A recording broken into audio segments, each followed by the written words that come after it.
राजा विक्रमादित्य की कहानी भारतीय इतिहास और लोक कथाओं में एक अद्वितीय स्थान रखती है। वे उज्जैन के एक महान और न्यायप्रिय राजा थे, जिन्हें उनकी विद्वता, वीरता और धर्मनिष्ठा के लिए जाना जाता है। राजा विक्रमादित्य से संबंधित सबसे प्रसिद्ध कहानियां वेताल पच्चीसी और सिंहासन बत्तीसी के रूप में जानी जाती हैं। एक वेताल पच्चीसी। यह कहानी राजा विक्रमादित्य और एक रहस्यमय वेताल भूत के बीच की है। इसमें 25 कहानियों का संग्रह है। यह कथा इस प्रकार है। एक तांत्रिक ने राजा विक्रमादित्य को आदेश दिया कि वह शमशान में एक पेड़ पर लटक रहे वेताल को पकड़कर उसके पास लाएं। राजा ने वेताल को पकड़ लिया, लेकिन वेताल ने रास्ते भर उन्हें कहानियां सुनाई और हर कहानी के अंत में एक प्रश्न पूछा। यदि राजा प्रश्न का उत्तर जानते हुए भी चुप रहते तो उनका सिर फट जाता, और यदि वे उत्तर देते तो वेताल वापस पेड़ पर चला जाता। राजा ने अपनी बुद्धिमानी और धैर्य से वेताल की सभी कहानियों का उत्तर दिया।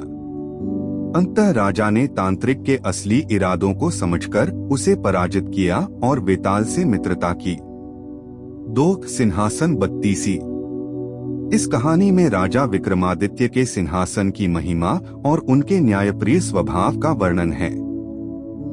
यह सिंहासन 32 पुतलियों से सज्जित था और हर पुतली के पास राजा विक्रमादित्य के न्याय और पराक्रम की एक कहानी थी। वर्षों बाद राजा भोज को यह सिंहासन मिला और उन्होंने उस पर बैठने का प्रयास किया। पुतलियों ने राजा भोज को 32 कहानियां सुनाई, जिनसे राजा विक्रमादित्य की महानता और अद्वितीय न्यायप्रियता का पता चला। यह जानने के बाद राजा भोज ने महसूस किया कि वे राजा विक्रमादित्य जैसे महान व्यक्ति के स्तर तक नहीं पहुंच सकते, और उन्होंने सिंहासन पर बैठने का विचार त्याग दिया। राजा विक्रमादित्य की विशेषताएं। वे न्याय के प्रतीक माने जाते हैं और हमेशा सच्चाई का पक्ष लेते थे। उनकी सभा में नवरत्न 9 प्रमुख विद्वान थे, जिनमें कालिदास जैसे महान कवि शामिल थे। वे अत्यंत पराक्रमी और बुद्धिमान थे और अपने राज्य को सुख समृद्धि से भरपूर बनाए रखते थे। राजा विक्रमादित्य की कहानियां हमें सच्चाई, धैर्य और बुद्धिमानी का महत्व सिखाती हैं। उनकी कहानियां भारतीय साहित्य और संस्कृति का अमूल्य हिस्सा हैं।